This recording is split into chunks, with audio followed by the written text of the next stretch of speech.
Assalamualaikum warahmatullahi wabarakatuh. Saya Ren Fatmawati dari kelas 3A Akuntansi dengan NPM 22 12 02 0053. Di sini saya akan menginterpretasikan output SPSS untuk memenuhi UAS statistika.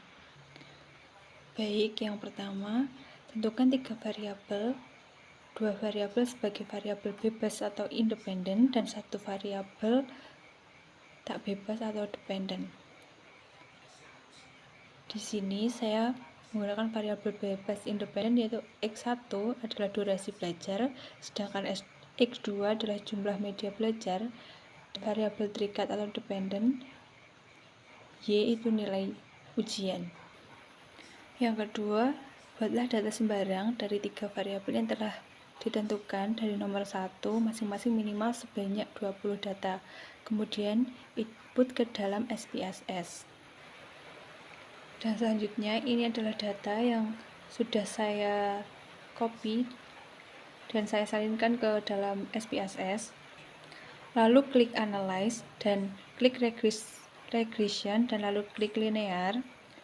Kemudian masukkan data, yaitu nilai ujian, ke dalam data dependen, dan dalam data independen masukkan jumlah media belajar dan durasi belajar. Dan lalu klik statistik dan klik estimate, model fit dan collinearity diagnostic, lalu Durbin-Wasson, lalu klik continue. Selanjutnya klik plots dan masukkan ke data Y, yaitu SRESID, dan data X ke ZPRED, lalu klik normal probability plot dan klik continue. Dan lalu klik OK. Setelah muncul data yang sudah diinput, ini adalah hasil outputnya, lalu copy dan salin kepada Word.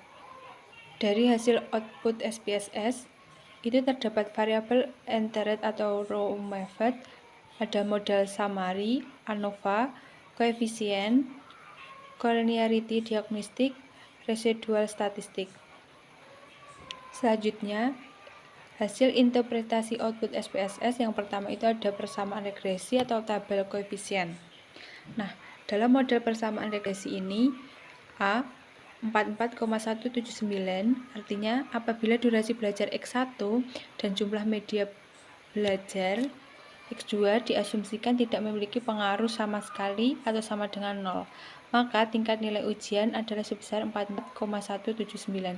44,179 ini terdapat dari konstan dari kolom B. Dan B1 sama dengan 7,032, yaitu dari durasi belajar dari kolom B, yang artinya apabila durasi belajar X1 naik 1 dan jumlah media belajar X2, maka nilai ujian akan naik sebesar 7,032. Dan B2 0,404, artinya apabila jumlah media belajar X2 naik 1 dan durasi belajar X2, maka nilai ujian akan turun sebesar 2,404. 2,404 ini adalah jumlah media belajar dari kolom B. Yang selanjutnya adalah koefisien determinasi atau tabel model summary, yang merupakan besarnya pengaruh durasi belajar X1 dan jumlah media belajar X2 terhadap nilai Y. Nilai R square sama dengan 0,964, yang menunjukkan besar pengaruhnya durasi X1 dan jumlah media belajar X2 terhadap nilai ujian Y adalah sebesar 96,4%. Berarti masih ada pengaruh variabel lain sebesar 3,6% yang berpengaruh nilai ujian tetapi tidak diteliti dalam penelitian ini. Yang selanjutnya adalah pengujian hipotesis, yaitu ada 2, ujian F dan uji F dan uji T. Ya, uji F pengaruh secara simultan, nilai sig sama dengan 0,000 kurang dari 0,05, H0 ditolak, artinya secara bersama-sama durasi belajar X1 dan jumlah media belajar X2 memiliki pengaruh yang signifikan terhadap nilai ujian Y. Dan uji T pengaruh secara parsial atau individu. Untuk durasi X1 nilai sig 0,000 kurang dari 0,05, H0 ditolak, artinya durasi belajar X1 secara parsial berpengaruh signifikan terhadap nilai ujian Y. Untuk jumlah media X2, nilai sig sama dengan 0,000 kurang dari 0,5, H0 ditolak, artinya jumlah media belajar X2 secara parsial berpengaruh signifikan terhadap nilai ujian Y. Baik, terima kasih. Kurang lebihnya mohon maaf. Wassalamualaikum warahmatullahi wabarakatuh.